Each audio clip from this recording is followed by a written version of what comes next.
What's your opinion of Chartwell's? Rich, creamy, delicious.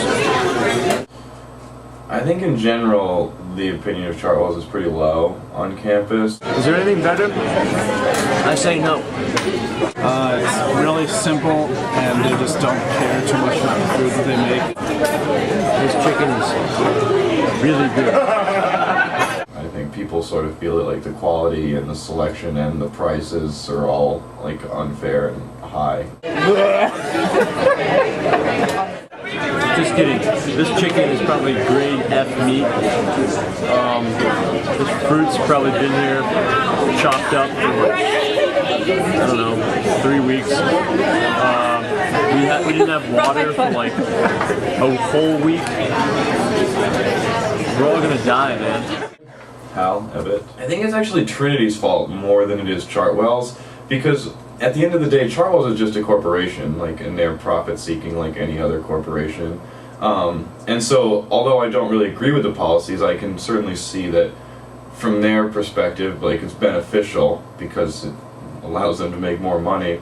And so I think like the responsibility and the fault actually lie with Trinity, because when they choose Chartwell's as a food service provider, like, I don't doubt that they can do so with certain stipulations, such as you can't mandate a meal plan. I think personally the meal plan option is like the most egregious sort of like thing that Chartwell's does, and that's that they require a meal plan of all people except for if you're a senior and you're living off campus, or if you're in an eating club.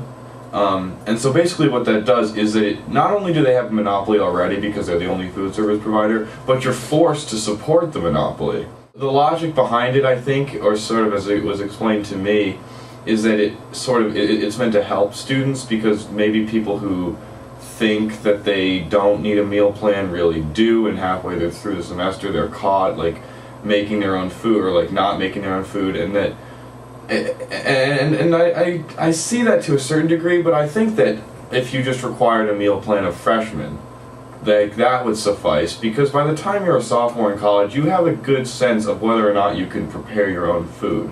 Like, it's not that complicated, and like, if you want to do it, I think you should be able to.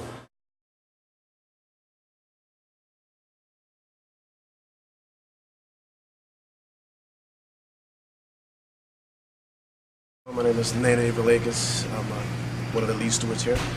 The strike, not really a strike yet, but it's a labor dispute between management and the workers here. And it's basically about they're reducing our hours. They're cutting 40-hour jobs down to about 35-hour jobs. And this is all about greed right now. And we're in a fight here for our survival. And what do we want it now? And management knows it. Every semester, we lose between 80 to 100 students from the winter semester to the spring semester. And they never reduced any hours before the past.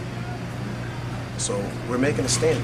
It's gonna be a fight, and all we want for this company to do is go back to the table with us, respect our contract, and move forward. Our top priority right now is to serve the students. And right now we understand that there's some students, the student body as well, are not 100% pleased with the service here.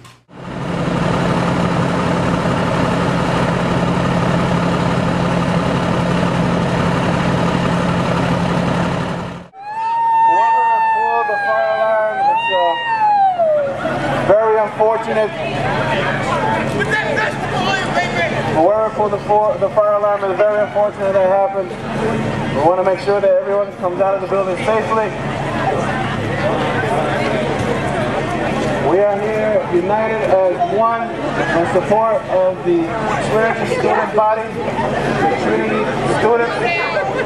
My midnight Mather breakfast, although it's 10:47, not midnight, and I was rudely interrupted by this fire alarm. That I guess I agree with them. Their hours are pretty bad, but I don't know. I kind of was hungry and I wanted to drink stuff, so kind of pissed. It definitely ruined my study habits. So I don't know if you're familiar with the Latin phrase in loco parentis, but it means in the stead of the parent, and it's kind of like the trust that schools are endowed with, because they're supposed to be looking out for us, like, to some degree. And I think that this is sort of like an example of where the school failed in that respect, because they have the ability to sort of stipulate that we get a fair treatment, and they haven't. The fact that you sort of become numb to it and become like fairly apathetic prevents me from remembering anything that's especially bad. I do notice, however, like that pretty much towards the end of the semester, or the end, like before a longer break, like Thanksgiving break or something, they just start eliminating stations and eliminating options, and I don't really get it or how they can justify it. I mean, I know that it makes sense for them because like they're trying to get rid of the food, but I pay just as much for that meal as I did for any other, and so I don't know how they think it's okay to just provide me with half of what they've been providing on any other day. The point I've sort of, or what I mentioned before about feeling that Trinity has like a more of a role to play in this than most people sort of realize or acknowledge is like actually fairly important to me, and I think that that there's been a lot of kind of like fuss made over the quality of the dining services and like the cleanliness and all that, and people direct their comments at the Chartwell's managers or the staff or whomever, and I just think that some of the frustration is a little bit misplaced. It could be sort of more appropriately and maybe more effectively directed at people affiliated specifically with the school and not with the Chartwell's Corporation. We're in this together. What affects the students affects us. What affects us affects the students. I should enjoy benefits, not penalties, for going here. Our top priority right now is to serve the students.